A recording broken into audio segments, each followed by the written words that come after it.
अस्सलाम वालेकुम।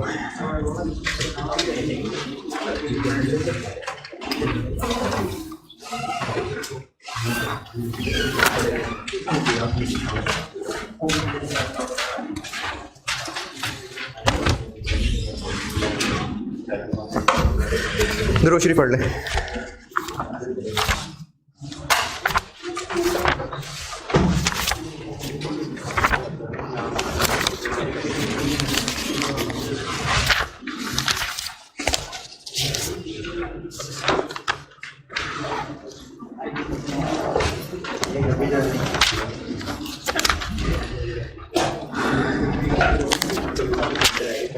चैप्टर में पेज 23।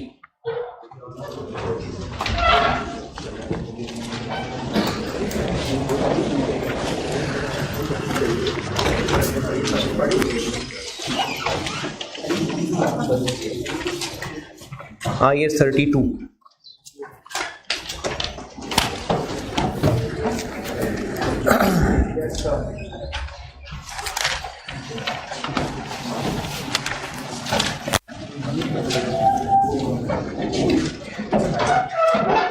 जो लोग ओरिजिनल स्टैंडर्ड पढ़ते हैं, अगर कोई है तो ये IS 32 जो है इसमें बहुत लंबी लंबी कहानी है, लेकिन बड़ी मुश्किल से निचोड़ के इसमें से एग्जामिनेबल चीज़ें थोड़ी सी निकलती हैं। बाकी उसमें बहुत एडवांस डिस्कशन है। फाइनेंशियल एसेट, फाइनेंशियल लायबिलिटी ये हम पढ़ चुके हुए हैं, इनकी अकाउंटिंग भी कर ली। IS 32 में मेनली, अच्छा इससे पहले जो कर रहा था ना वो IFRS 9 था और IFRIC 19 भी था। अब जो कराने लगा वो IS 32 है। IS 32 में मेनली डिस्कशन जो की हुई है वो लायबिलिटी और इक्विटी पे की हुई है। अगर एक बिजनेस डिवेंचर इशू कर रहा है तो वो लायबिलिटी क्यों है? क्योंकि अच्छा वो तो ऑर्डिनरी शेयर इशू करके भी पैसे ले रहा है, मालिक बना दिया, तो क्या कॉन्ट्रैक्चुअल ऑब्लिगेशन है। डिवेंचर्स में पैसे वापस करना कॉन्ट्रैक्चुअल ऑब्लिगेशन है, इसलिए वो लायबिलिटी है। यानी इक्विटी में भी पैसा इन्वेस्टर इन्वेस्ट कर रहा है और लोन में भी इन्वेस्टर पैसा इन्वेस्ट कर रहा है, तो इनफ्लो आउटफ्लो के हिसाब से तो दोनों सेम है, लेकिन लायबिलिटी के लिए जरूरी है कि उसमें कॉन्ट्रैक्चुअल जिम्मेदारी हो पैसे वापस करने की। इसी पे डिस्कशन है इस मेनली IS 32 के अंदर। ऑर्डिनरी शेयर्स को लायबिलिटी क्यों नहीं कहते? क्योंकि पैसे वापस करना कोई ऑब्लिगेशन नहीं है, लेकिन डिविडेंड भी तो कल दे सकते हैं। हाँ, लेकिन डिविडेंड देना ऑब्लिगेशन नहीं है, वो तो जब डिक्लेयर करेंगे तो डिविडेंड पेएबल लायबिलिटी बनेगा। तो इक्विटी चूंकि कॉन्ट्रैक्चुअल ऑब्लिगेशन नहीं होती, इसलिए वो लायबिलिटी नहीं मानी जा रही होती। तो दोनों में मेन फर्क है कॉन्ट्रैक्चुअल ऑब्लिगेशन का।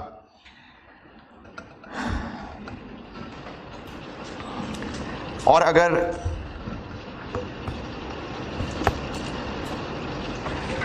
किसी को ये वादा किया हुआ है कि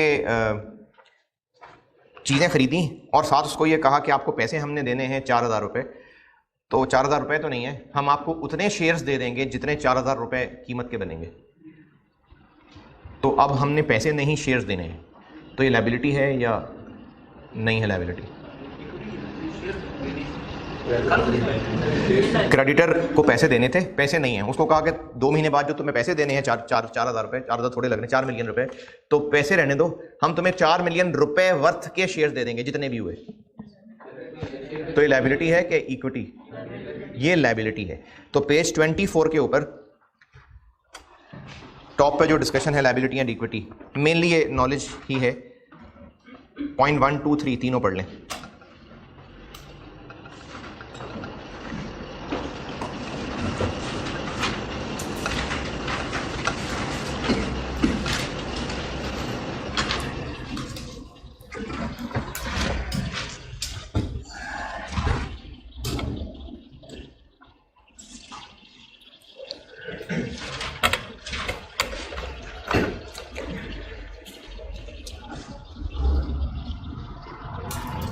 फोर भी पढ़ लेना, बल्कि यानी लायबिलिटी एंड इक्विटी के चारों पॉइंट्स पढ़ लें।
पढ़ने को कहता हूं तो पढ़ा करना है। पॉइंट 1 में ये लिखा हुआ है कि फाइनेंशियल इंस्ट्रूमेंट को इक्विटी कहना है या लायबिलिटी कहना है, देखना पड़ेगा कि टर्म्स क्या हैं। पॉइंट 2 में लिखा हुआ है कि इक्विटी और लायबिलिटी में है सब्सटेंस, मतलब असल हकीकत क्या है। जैसे प्रेफरेंस शेयर्स हैं, तो प्रेफरेंस शेयर्स तो लीगली प्रेफरेंस शेयर्स ही हैं, लेकिन कभी उनको हम लायबिलिटी मान रहे होंगे, कभी हम उनको इक्विटी मान रहे होंगे, वो पढ़ना है आगे। हाँ, तो वो है मतलब सब्सटेंस का। पॉइंट नंबर 2 में लिखा हुआ है कि लायबिलिटी और इक्विटी में मेन फर्क कॉन्ट्रैक्चुअल ऑब्लिगेशन का है। कॉन्ट्रैक्चुअल ऑब्लिगेशन होगी तो लायबिलिटी है, कॉन्ट्रैक्चुअल ऑब्लिगेशन नहीं है तो इक्विटी है। तीसरे में लिखा हुआ है कि है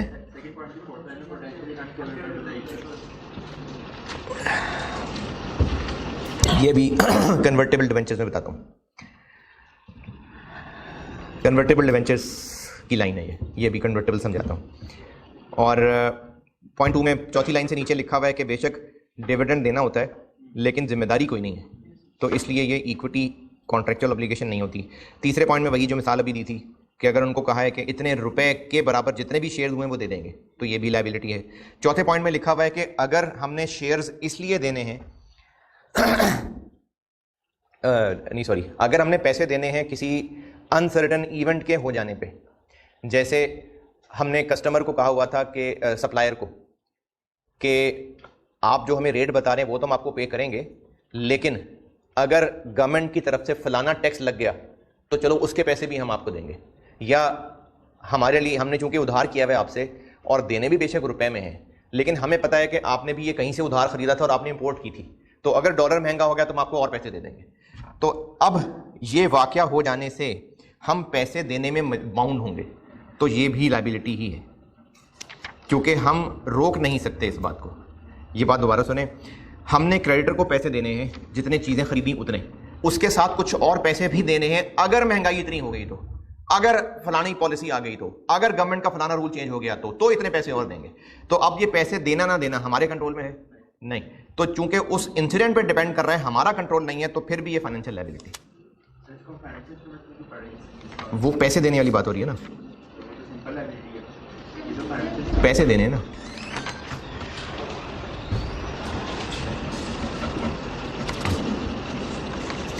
पॉइंट नंबर, बल्कि ठीक है खत्म।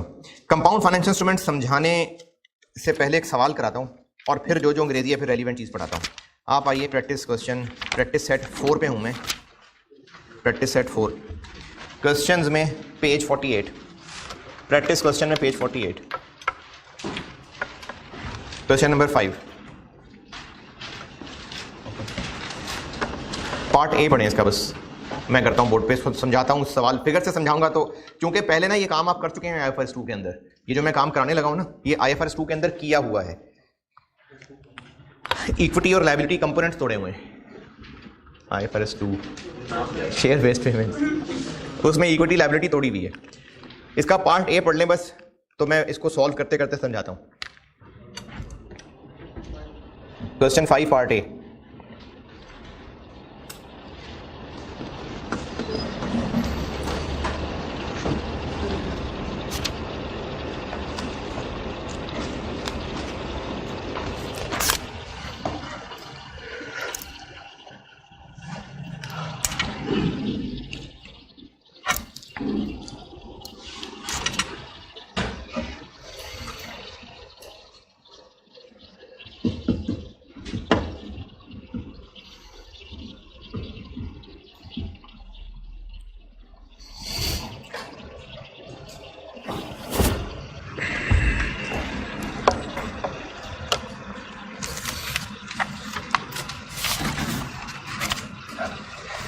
अच्छा इसमें रखी मैंने रिक्वायरमेंट बेशक सिर्फ 2020 है, लेकिन अंडरस्टैंडिंग बेहतर हो जाएगी। मैं आपको 2018 से सॉल्व कर देता हूँ बोर्ड पे, 18, 19, 20 तीनों कर देता हूँ सॉल्व।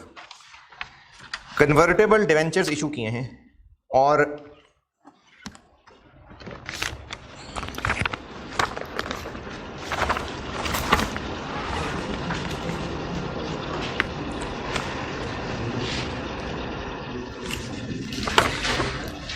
और इस कन्वर्टेबल डिबेंचर में डिबेंचर के इन्वेस्टर की मर्जी है, वो चाहे तो एंड पे पैसे ले ले और चाहे तो शेयर में कन्वर्ट करा ले।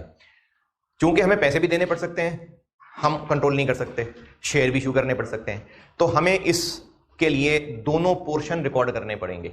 हमें पैसे भी देने पड़ सकते हैं तो उसमें लायबिलिटी की कैरेक्टरिस्टिक भी है, शेयर भी इशू करने पड़ सकते हैं, इसलिए इक्विटी की नहीं, shares, number of shares issue करने पड़ सकते हैं। ये नहीं कहा उसको कि इतने रुपए में जितने शेयर्स आएंगे वो दे देंगे, उसको कहा है 25 शेयर्स मिल जाएंगे तुम्हें एक डिबेंचर के बदले। अब वो अमाउंट जितनी भी बने, तो इन्वेस्टर क्या एक्शन लेगा, कल को क्या करेगा इन्वेस्टर, जो चीज उसको ज्यादा फायदा देगी वो करेगा। चूंकि इसमें हमें दोनों रास्ते नजर आ रहे हैं, हम हो सकता है शेयर इशू कर दें, जैसे भी इन्वेस्टर कहे, हो सकता है पैसे देने पड़े, तो इसको आज ही 2 टुकड़ों में तोड़ा जाता है। टोटल कितने पैसे हमें रेज हुए इसके बदले? 1 जनवरी 18 में प्रैक्टिस क्वेश्चन 5 का पार्ट ए कर रहा हूं डिस्कस। टोटल कितने पैसे रेज किए इन डिबेंचर्स को इशू करके? 100 मिलियन, यही फेयर वैल्यू ही थी। तो टोटल हमें इसके लिए नहीं, अभी इशू कॉस्ट को फिलहाल रहने दें, 100। इसमें से लायबिलिटी और इक्विटी कंपोनेंट तोड़ना है। कितने कूपन पे ये डिबेंचर इशू किए हैं? हमने ये डिबेंचर किस कूपन पे इशू किए हैं? कूपन रेट होता है जो इंटरेस्ट देना होता है, कॉन्ट्रेक्चुअल कैश फ्लो। कितने रेट पे? 6%। तो ये 9% क्या है? नहीं, अगर ये डिबेंचर सादे वाले होते तो हमें 9% रेट देना पड़ता। कन्वर्टेबल है इसलिए हम 6% दे रहे हैं। ये जो लिखा हुआ है ना 9%, इसके बारे में कहा है कि without the conversion option attracted an interest rate of 9% per annum, कि वो बॉन्ड्स जो हम 6% पे इशू कर रहे हैं हमें ये 9% पे इशू करने पड़ते अगर कन्वर्जन ऑप्शन के बगैर होते। तो इसको ये भी कह सकते थे कि मार्केट में सिमिलर सिंपल डिबेंचर्स पे 9% चल रहा है, ये ऐसे भी कहा जा सकता था। ये तो कहा है ना कि हम अगर कन्वर्जन के बगैर इशू करते तो 9 पे करते। ये ऐसे भी हो सकता था कि मार्केट में सिमिलर डिबेंचर 9% पे इशू होते हैं विदाउट कन्वर्जन ऑप्शन वाले। तो अगर ये डिबेंचर्स, कौन से डिबेंचर्स? जिनमें हम हर साल 6% दिया करेंगे, कितने कितने पैसे देंगे?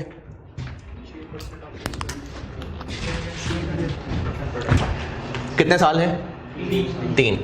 तो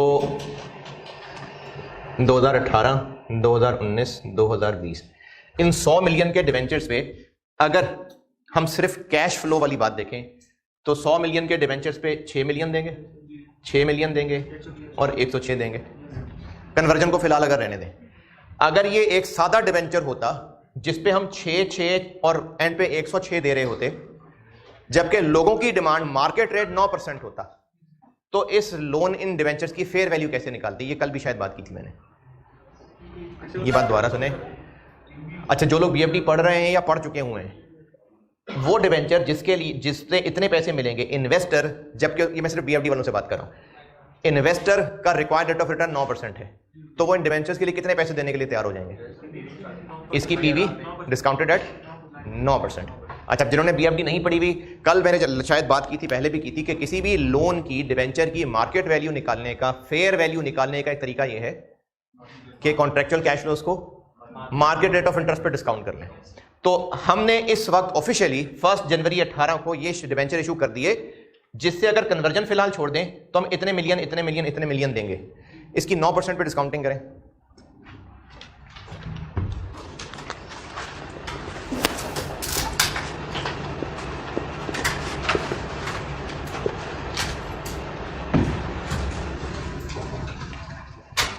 $6 मिलियन पे एन्युटी फैक्टर लगा लेते हैं, 1 - 1.09 पावर 3.09, और 100 मिलियन पे डिस्काउंट फैक्टर 92.41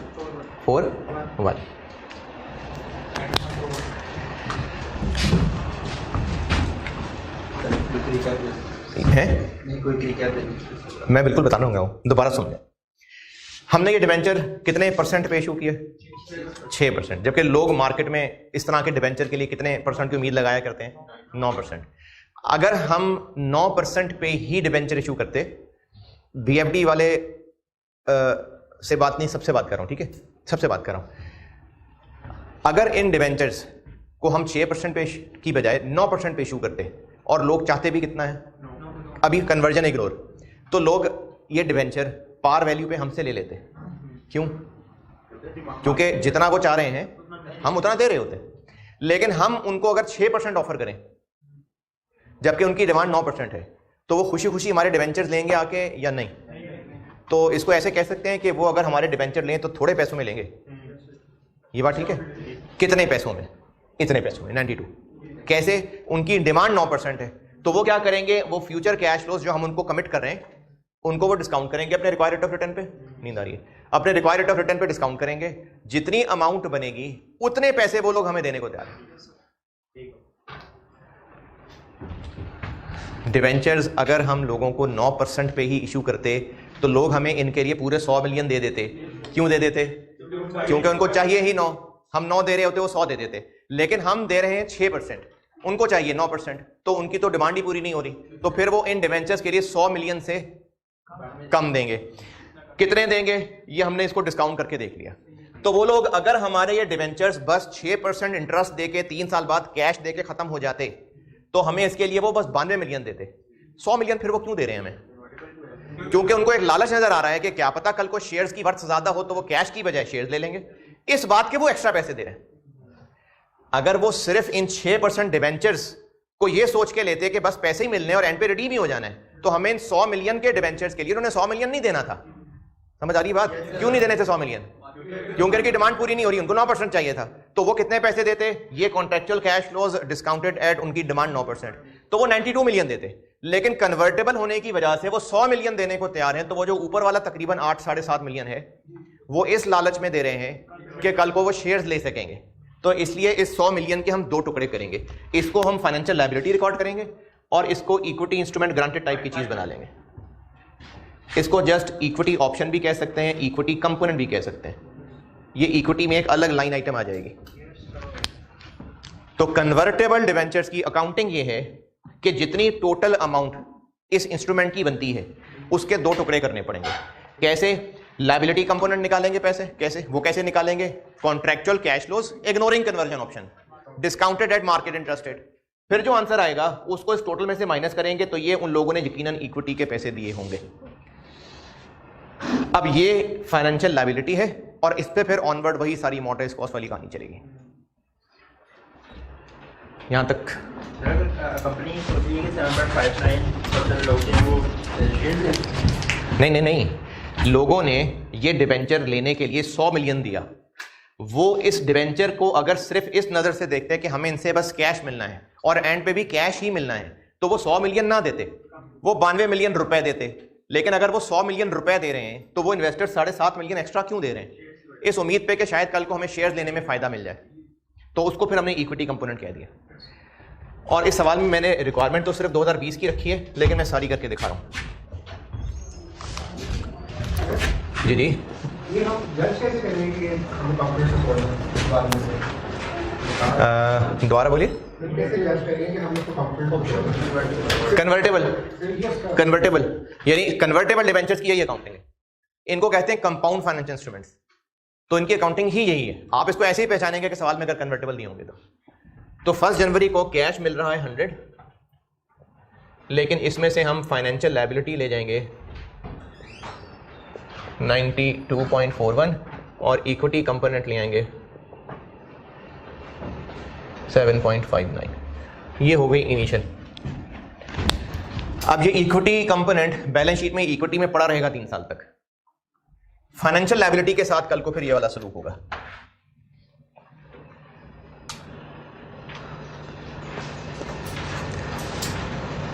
यहां पे फिगर नहीं लिखिएगा अभी, मैं लिखूंगा तो नोट करना।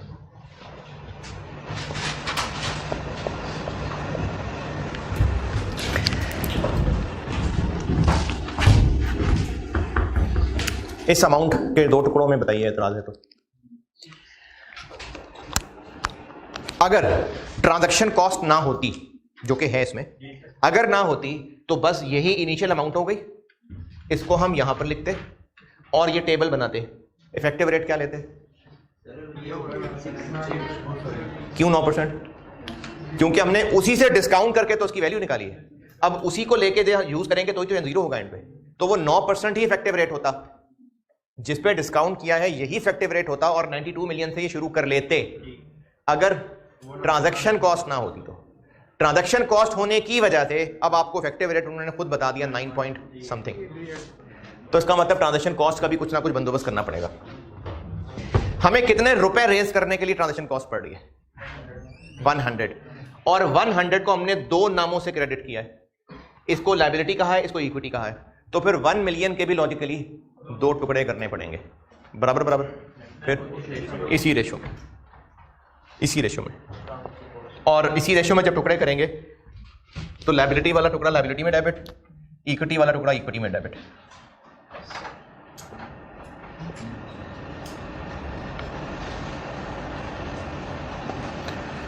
कितना, कितनी ट्रांजैक्शन कॉस्ट हो रही है?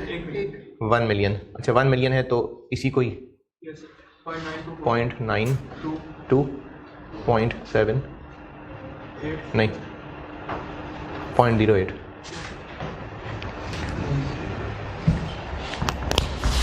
वो 100 का 1 था तो मैंने सिंपली नहीं कोई, वरना क्या करते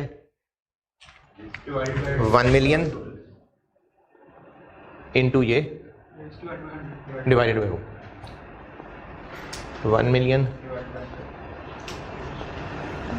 तो इसको बांटा है इनकी रेशो में। और लायबिलिटी वाला लायबिलिटी में डेबिट क्यों हो गया? क्योंकि फाइनेंशियल लायबिलिटी इनिशियली रिकॉर्ड होती है अमाउंट माइनस ट्रांजैक्शन कॉस्ट, तो माइनस मतलब डेबिट, तो ट्रांजैक्शन कॉस्ट इसकी फाइनेंशियल लायबिलिटी में डेबिट और इससे रिलेटेड इसी में डेबिट। और अब टेबल में लायबिलिटी की स्टार्टिंग अमाउंट आ जाएगी 92.41 माइनस 0.92, 91.49। बस अब टेबल बना लेते हैं और टेबल में इफेक्टिव रेट क्या है? अब रेट कौन सा लगेगा? 9.38। वो 9.38 बना ही इसलिए है क्योंकि इसमें ट्रांजैक्शन कॉस्ट डाल दी। अगर ट्रांजैक्शन कॉस्ट ना होती तो 9% लगता। चले 9.38 लगाते जाए, 8.58, कैश 6,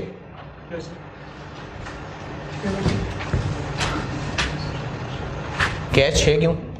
वो तो फेस वैल्यू, क्योंकि कॉन्ट्रेक्चुअल कैश फ्लो तो 6% फेस वैल्यू का ही होगा, वो तो 100 का ही होगा।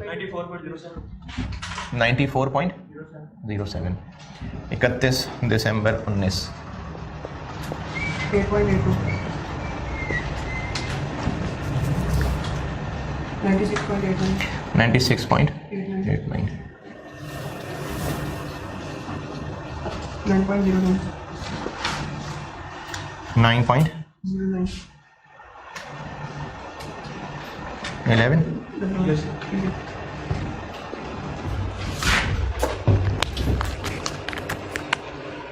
लायबिलिटी की वर्किंग ऐसे ही होगी कि कल को पैसे दे रहे हैं, क्या वाकई पैसे देंगे कि नहीं देंगे वो एंट्री में बताता हूं, लेकिन ये टेबल ऐसे ही बनेगा जैसे लायबिलिटी कल को सेटल हो रही है।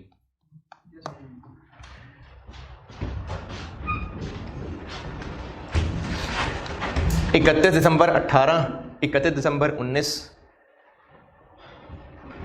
Interest debit liability credit, liability debit cash credit, interest debit liability credit, liability debit cash credit.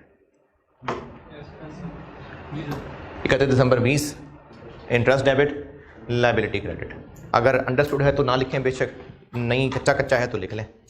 मैं फिर आपको 31 दिसंबर सेटलमेंट की एंट्री करके देता हूँ,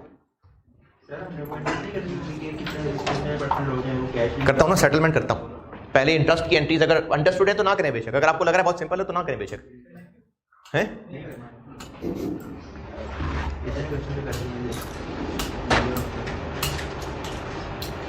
सेटलमेंट की एंट्री करता हूं मैं।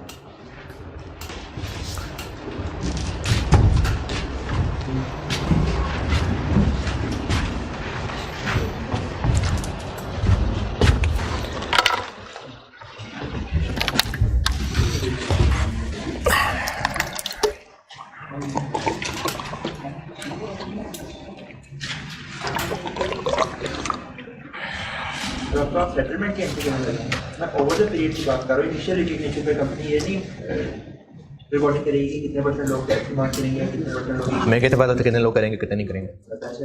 नहीं नहीं, वो ये तोड़ लिया बस, इनिशियली ऐसे ही तोड़ना था। अब एंड पे देखेंगे सेटलमेंट के टाइम क्या करना है, इनिशियली यही करना था।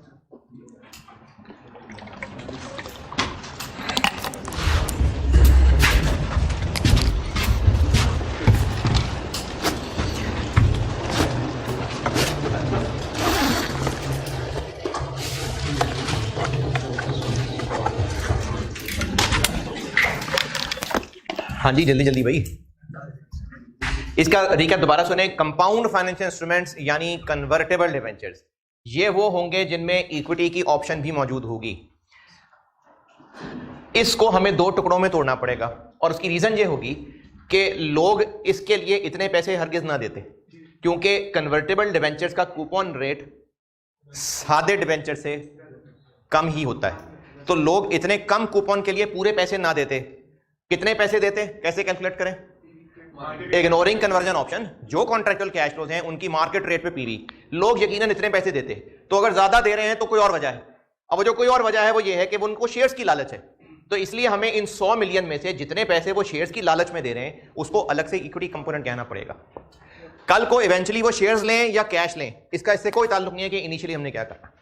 इनिशियली ऐसे ही करना है। ये इसलिए फेयर है कि लायबिलिटी 100 मिलियन की दिखा देना सही नहीं होगा, क्योंकि जब 100 मिलियन वो सारा दे ही नहीं रहे उन डिवेंचर्स के लिए, कुछ पैसे तो वो इक्विटी की उम्मीद पे दे रहे हैं। तो इसलिए इसके दो टुकड़े करने पड़ेंगे। टुकड़े कैसे करने हैं?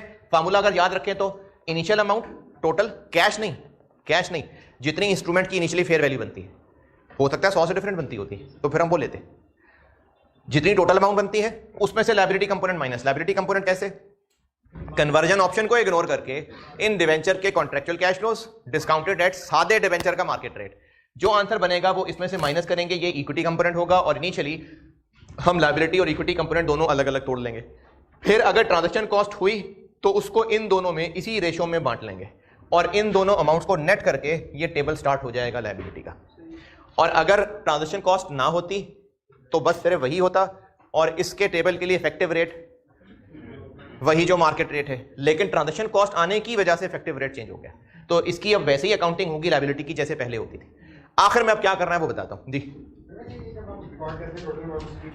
हाँ, इसको तोड़ते हुए, अच्छा अगर हम इसी के अंदर ट्रांजैक्शन कॉस्ट डाल लेना तो डाल सकते हैं, लेकिन उसमें गलती जो हो जाएगी कि आप इनकी ये जो पीवी निकाल रहे होंगे, अगर आपने यहीं पर ट्रांजैक्शन कॉस्ट डाल ली तो ये फिगर तो आपने ऐसे ही निकालनी है। उससे क्या होगा, बैलेंसिंग करने से ये तो सारी की सारी ट्रांजैक्शन कॉस्ट इक्विटी को चार्ज हो जाएगी। ये सही नहीं है, इसलिए यहां नहीं डाला। पहले दो टुकड़े कर लिए, फिर ट्रांजैक्शन कॉस्ट के भी दो टुकड़े किए। सेटलमेंट बताता हूं। बेशक इस सवाल के अंदर तो कहा है कि लोगों ने शेयर्स ले लिए ना।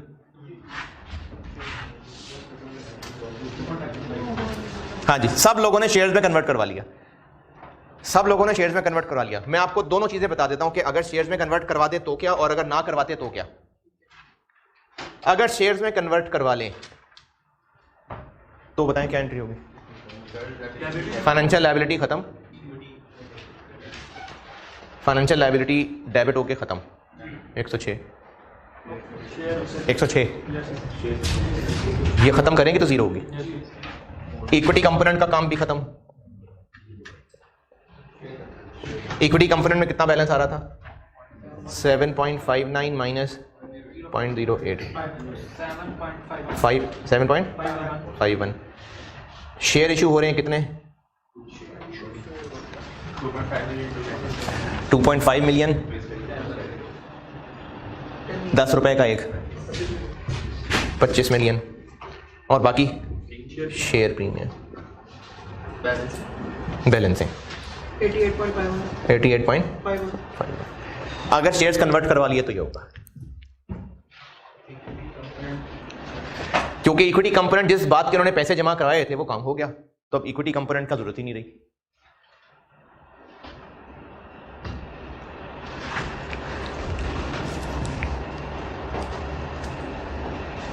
अगर उसकी शेयर की वैल्यू बताई होगी तो शेयर प्रीमियम हम उससे निकालते हैं। नहीं, वो इफ्रिक 19 था तब जब अचानक तय हो रहा था कि शेयर लेके किसा खत्म हो। इफ्रिक 19 टॉपिक ही अलग लिखा इसीलिए कि ये अचानक होने वाला काम था, यहां पर शुरू से तय है। उन्होंने कहा 2.5 मिलियन कैश दे दीजिएगा। अब 2.5 मिलियन को अगर हम उस दिन की फेयर वैल्यू से मल्टीप्लाई नहीं ना, IFRS 2 में भी यही करते थे कि इक्विटी इंस्ट्रूमेंट ग्रांटेड की फेयर वैल्यू पहले दिन वाली होती थी, उसको अपडेट नहीं करते थे। इफ्रिक 19 में सिर्फ ऐसा इसलिए किया था क्योंकि अचानक ये बात आई थी कि चलो शेयर्स लो और बात खत्म करो, तो इसलिए उसमें शेयर्स की फेयर वैल्यू लेनी थी, इसमें नहीं। और अगर ये लोग पैसे ले लेते, अगर ये लोग कैश ले लेते तो कितना कैश देते उनको? 106 देते तो 106 डेबिट कैश क्रेडिट 106 और वो जो इक्विटी कंपोनेंट रखा हुआ था वो तो बेकार है, तो उसको डेबिट करके रिटेन अर्निंग में डालें।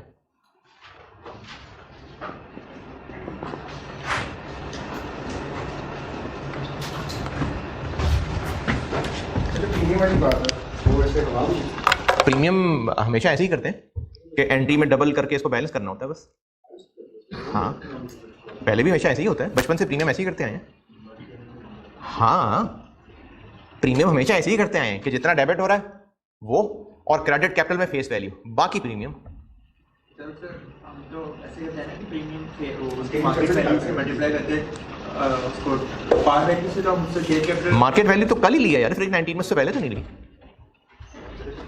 इफ्रिक 19 कल किया है, उसमें लिया शेयर्स की मार्केट वैल्यू, उससे पहले तो नहीं कभी ऐसा किया। वही वाला जो इसके माइंड वो कल ही किया है, उससे पहले नहीं किया ऐसा।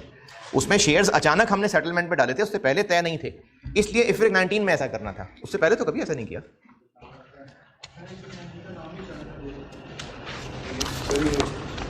हाँ जी, जो होता कि वो डेज लेते थे और 31 दिसंबर 19 को ही लेते थे, यानी इनको कहा होता कि आप एंड से पहले कन्वर्ट करा लें। 31 दिसंबर 19 को लेते थे। हाँ, हो सकता था। तो कैसे उसमें ये जो प्रीमियम की फिगर बदल जाती, प्रीमियम की फाइनेंशियल लायबिलिटी की वजह से नहीं, फाइनेंशियल लायबिलिटी की फिगर भी चेंज होती, ये होती। सवाल ये पूछा है कि अगर ऑप्शन, क्या ऐसा हो सकता था कि उनको एंड की बजाय पहले भी कन्वर्जन की ऑप्शन हो? हाँ, ऐसा हो सकता है। हो सकता है उनको कहा होता कि चाहो तो 2019 में, चाहो तो 2020 में कन्वर्ट करा लो, पैसे ले रहे हैं तो 2020 में ही आना पड़ेगा। तो अगर वो 19 में ही कन्वर्ट करवा लेते तो एंट्री में फाइनेंशियल लायबिलिटी इतने से डेबिट होती, क्योंकि ये तो भी टाइम ही ना आया होता, इतने से डेबिट होती और प्रीमियम चेंज हो जाता। अच्छा, अब ये जो सारा कुछ किया है ना, पेज 24 के चैप्टर में, पेज 24 के कंपाउंड फाइनेंशियल इंस्ट्रूमेंट से पढ़ना शुरू करें और अगला 25 पेज तक पूरा पढ़ लें, पॉइंट 6 तक।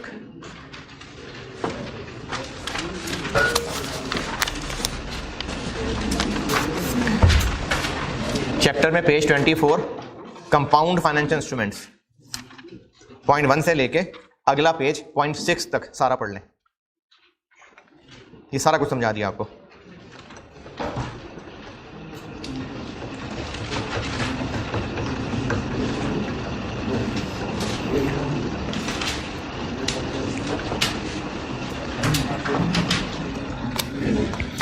पॉइंट 6 तक पढ़ लें, फिर एक आधी प्रैक्टिस और करके फिर पॉइंट 7 ऑनवर्ड समझाता हूं आपको।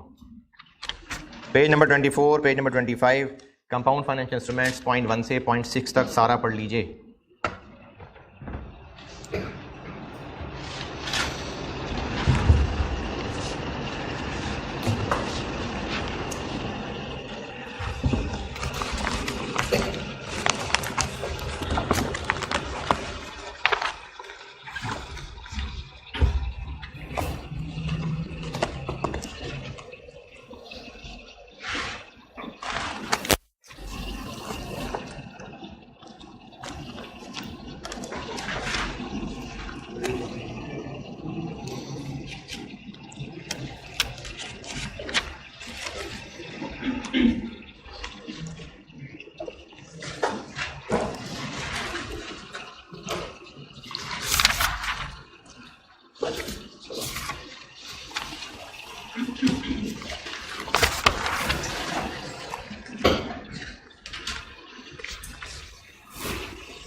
हाँ जी, पॉइंट 6 तक पढ़ना बस।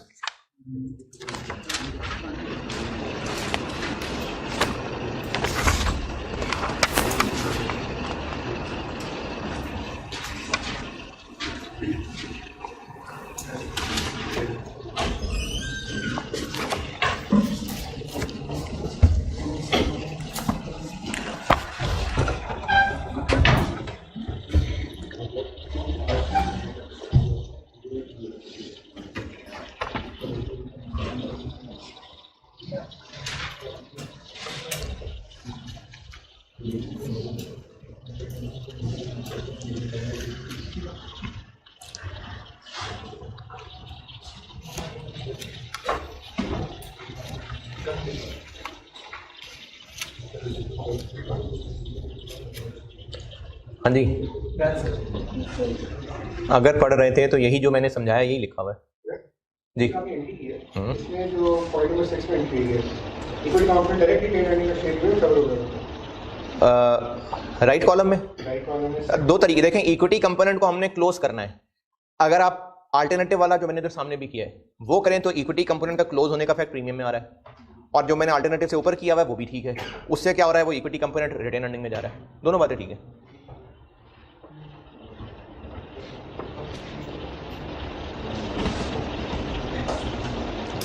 स्टैंडर्ड डिस्कस करते हुए ना ये इनके हेड्स में नहीं जा रहा होता। स्टैंडर्ड सिर्फ इतना कहता है बस इक्विटी। IFRS 2 में भी ऐसे ही था, वो ये अकाउंट्स नहीं यूज कर रहा होता, प्रीमियम नहीं यूज कर रहा होता, वो कहता है बस इक्विटी। हाँ जी, 0.6 तक है। 0.2 अच्छा भी आपको पूछना चाहिए था। 0.2 में ये लिखा हुआ है कि ये जो हमने इनिशियली 2 टुकड़े कर लिए, हो सकता है 1-2 साल के बाद हमें अंदाजा हो जाए कि शेयर्स की प्राइस इतनी अच्छी ग्रो करना शुरू हो गई है कि कोई बेवकूफ़ी होगा जो कैश लेगा।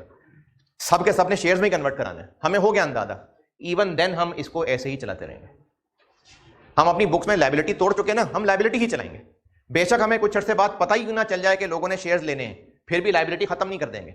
या उलट, हमें बेशक यही क्यों ना पता चल जाए कि लोगों ने लेना ही कैश है, नहीं लेने शेयर, फिर भी हम इक्विटी खत्म नहीं कर देंगे। तो जो इनिशियली एक बार तोड़ दिया बस अब उसी को आगे चलाएंगे, बाद में चांसेस बदल लेने से क्लासिफिकेशन चेंज नहीं कर देंगे। ये लिखा हुआ 0.2 के अंदर।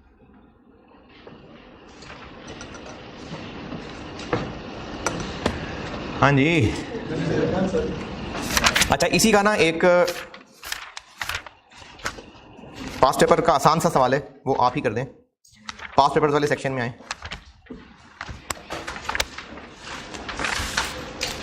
छोटा सा सवाल है, पुराना है काफ़ी। आप कर दीजिए जी। पास्ट पेपर्स का सेक्शन में आए, क्वेश्चन 2।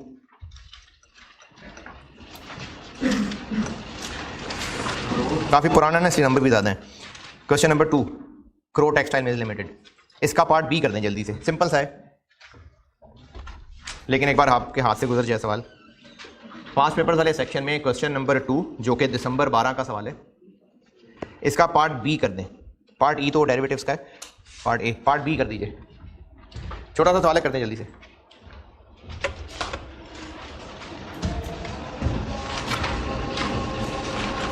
और सॉल्व करिएगा, ज़ुबानी देखने से ना वो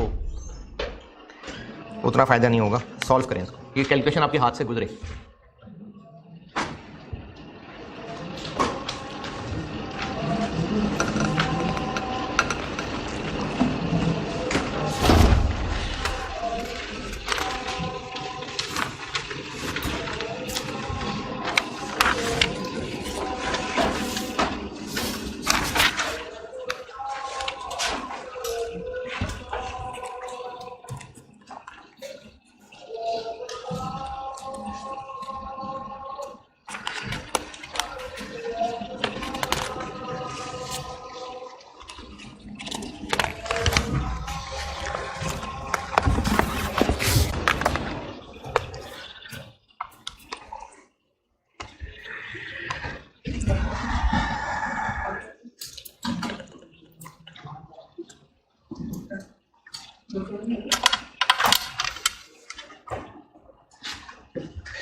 इतनी देर का तो नहीं है यार।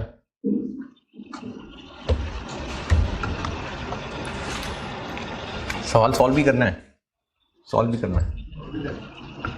कर लिया सॉल्व आंखों आंखों में।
अरे इतनी देर, सही हो गया चल।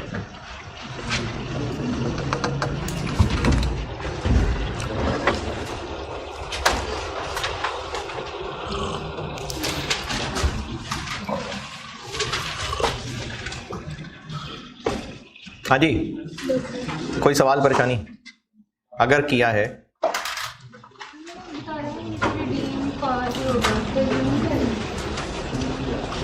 जी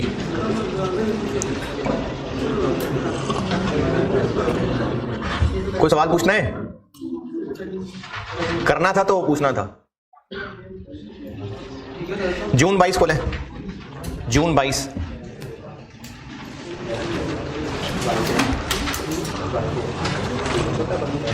जून 22 खोलें, बुक में नहीं है।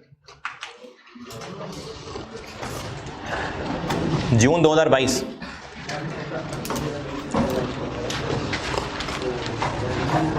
बुक में नहीं है जून 22।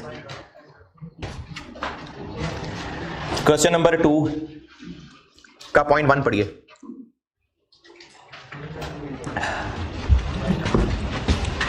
अच्छा, सारे आईएएस कराने के बाद ना तो कुछ मल्टीपल आईएएस वाले सवाल हैं जो मैं एज ए प्रैक्टिस के लिए 2-3 कराऊंगा क्लास में, क्योंकि वो तभी हो सकेंगे जब सारे आईएएस कर लेंगे हम लोग।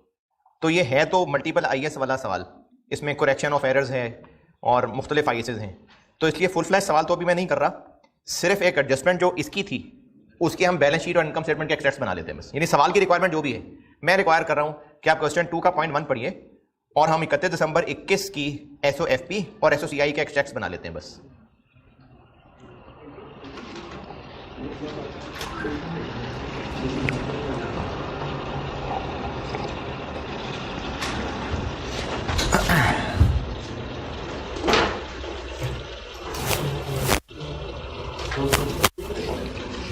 जून 22 अटेम्प्ट में क्वेश्चन नंबर 2 का पॉइंट नंबर 1 पढ़ लीजिए।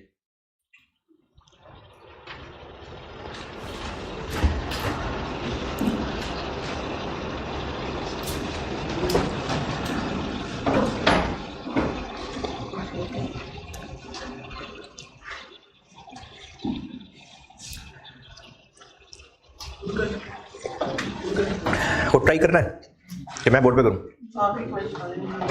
हैं? वो देखें, फिर सुन लें आप। ये सवाल पूरा तो हम भी नहीं कर रहे हैं ना सॉल्व, ये तो मल्टीपल आईएएस वाला सवाल है और एरर्स वाला सवाल है, यानी बैलेंस शीट गलत बनाई हुई है। तो सवाल में पूछा हुआ था कि बैलेंस शीट ठीक करके बना दें, और मल्टीपल आईएएस है। पॉइंट नंबर आईएएस 32 का है, पॉइंट नंबर 2 जो है मेरे ख्याल में रेवेन्यू का है।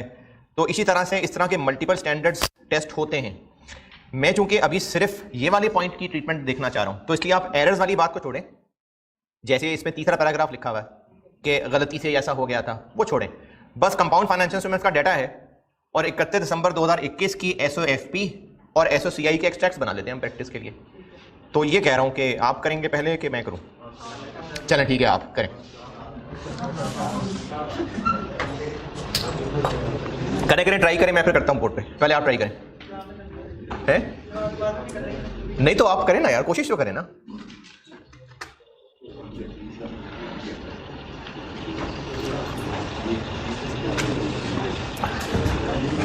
SOFP और SOCI 31 दिसंबर 2021 यानी पहला ही साल। SOCI और SOFP के एक्सट्रैक्ट्स बना दें। आप करिए ट्राई, फिर मैं तो कर ही दूंगा ना यार बोर्ड पे। आप तो ट्राई करें पहले। हैं? नहीं आप करें तसल्ली से करें। 10 मिनट बहुत है इसके लिए, 12 मिनट चलो।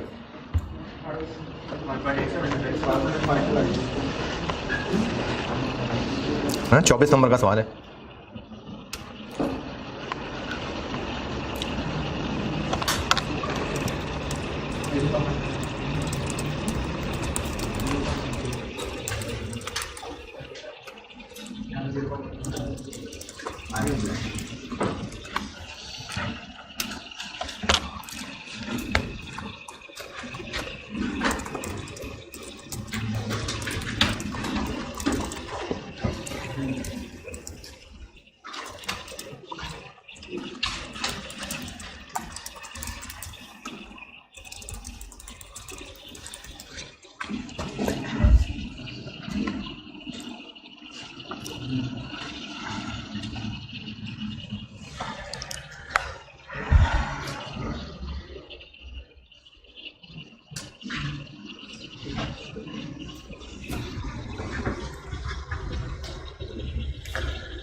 कैश फ्लो, हाँ तो करो ना ट्राई।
जी जी, liability by default amortized cost ही होती है।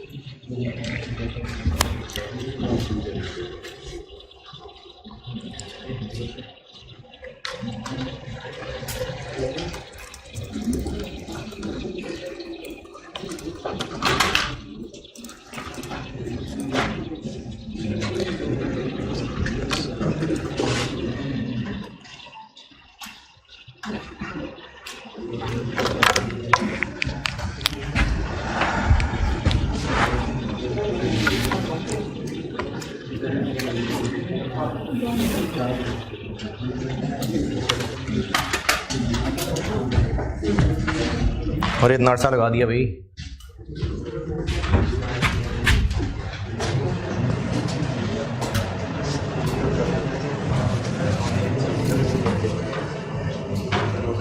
हाँ, फॉर्मेट से आगे बढ़े, करूँ डिस्कस।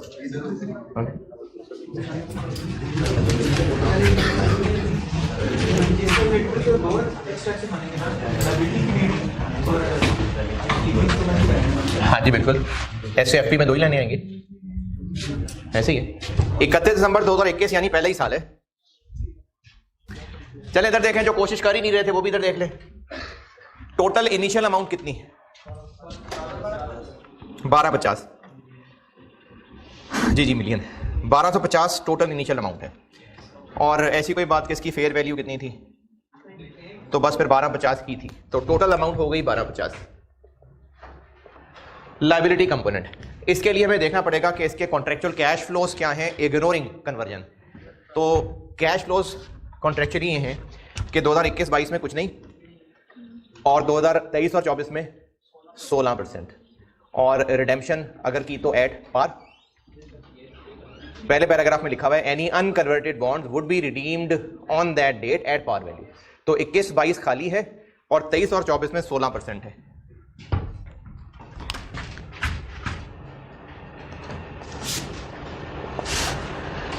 2023 वाला 16% ऑफ 1250 कितना बना 200, लेकिन ये है 2023, तो 23, 22, 21 3 साल डिस्काउंट, मार्केट रेट 12% पावर 3।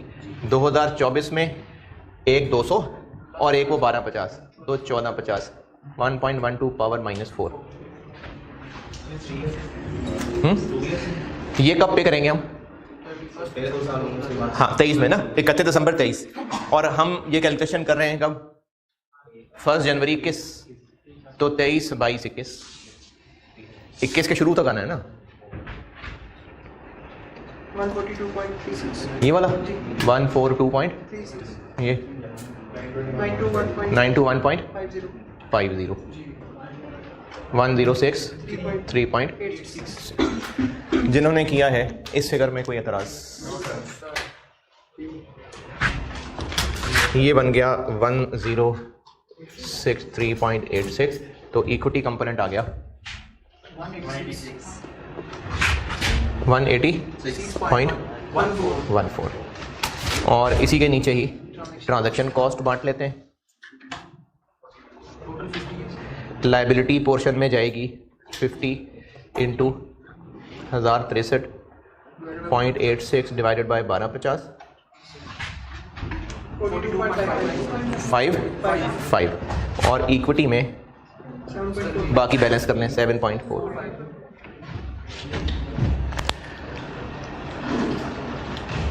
इस टेबल में 31 दिसंबर 21 starting point, this minus this 102 1. Effective rate अगर ट्रांजैक्शन कॉस्ट ना होती तो 12% होता, ट्रांजैक्शन कॉस्ट आने की वजह से इफेक्टिव रेट 13.2 हो गया। 134.81 कैश 21 में कुछ नहीं है। 1156.12 एक्सट्रैक्ट्स ऑफ एसओएफपी में फाइनेंशियल लायबिलिटी, इक्विटी कंपोनेंट ये नहीं।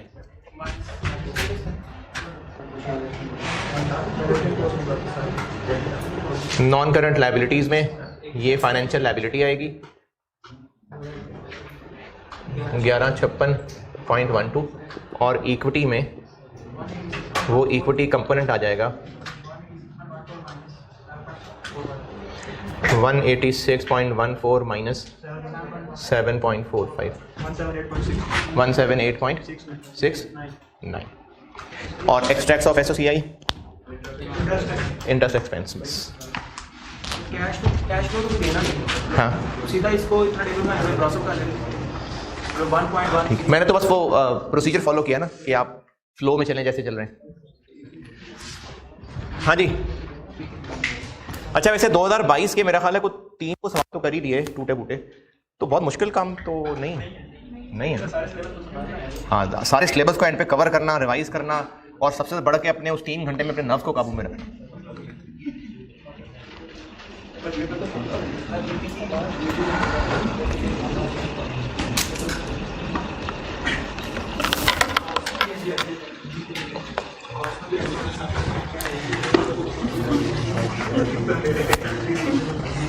अच्छा एक इसका सवाल मैंने बनाया हुआ है फॉरेन करेंसी मिक्स करके, तो ज़बानी है नहीं वो होमवर्क डिस्कशन में ना मुझे याद है वो भी रह गया, वो दिसंबर 11 वाला वो भी रह गया, तो इसलिए होमवर्क नहीं। एक सवाल मैंने फॉरेन करेंसी मिक्स करके बनाया हुआ है इसका, नहीं यार अभी आप ज़बानी देख लें, ज़बानी ही देख लें ताकि वो अभी डिस्कशन में आए, वरना फिर रह जाएगा।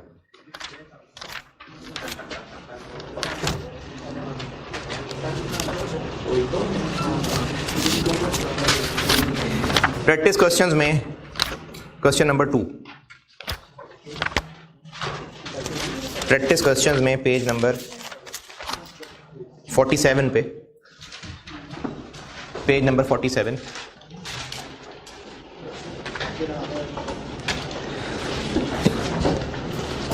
ये मैंने फॉरेन करेंसी मिक्स करके ना क्वेश्चन बनाया हुआ है। और दोनों चीज़ें, अगर शेयर्स कन्वर्ट करा लिए तो क्या, पैसे ले लिए तो क्या। प्रैक्टिस क्वेश्चन 2 पेज 47 पे, प्रैक्टिस क्वेश्चन में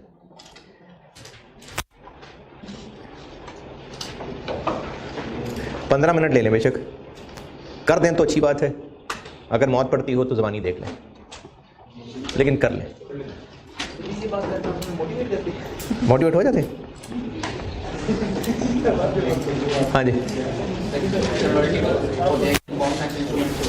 ये इन्वेस्टर के पॉइंट ऑफ व्यू से कौन सी क्लासिफिकेशन लगती है? फाइनेंशियल एसेट तो दूसरी इक्विटी है,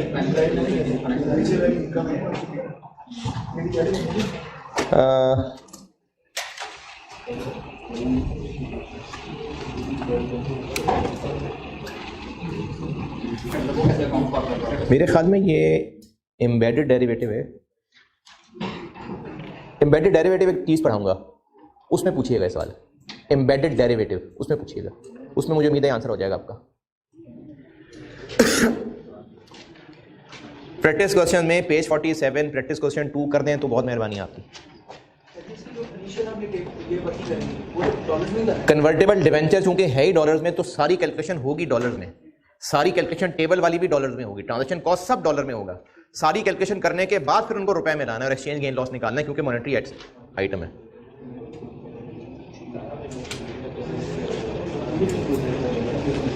सारी कैलकुलेशन डॉलर में, वो टेबल भी डॉलर में बनेगा और उस टेबल को डॉलर में फिर रुपए में ट्रांसलेट करेंगे तो एक्सचेंज गेन लॉस निकलेगा।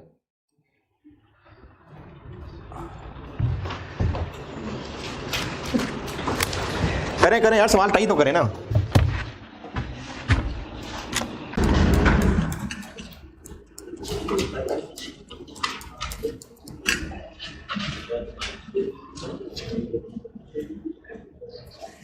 इतना बड़ा तो सवाल ही नहीं यार जिसको देखे जा रहे हैं अभी तक।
तेरह मिनट हो गए।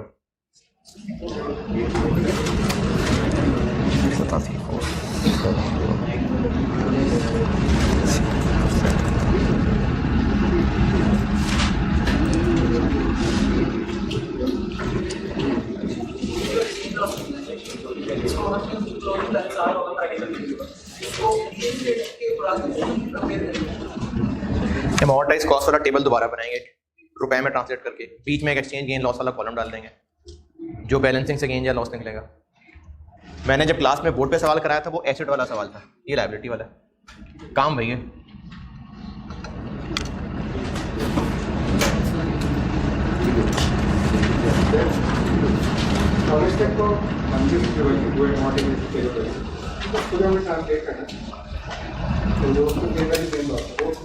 फेयर वैल्यू गेन लॉस कहाँ से आ गया?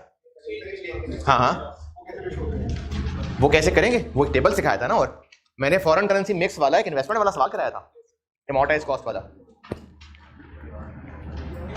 अमॉर्टाइज कॉस्ट वाले टेबल को दोबारा बनाएंगे रुपए में, एक कॉलम उसमें और डाल देंगे एक्सचेंज गेन लॉस का जो बैलेंसिंग से निकलेगा। मैंने बोर्ड पे सवाल किया था वो इन्वेस्टमेंट वाला था, एसेट। बस ये लायबिलिटी वाला टेबल तो वैसे ही है, कर लिया कि देख लिया। आधा कर लिया।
हाँ जी, 15 मिनट हो गए यार।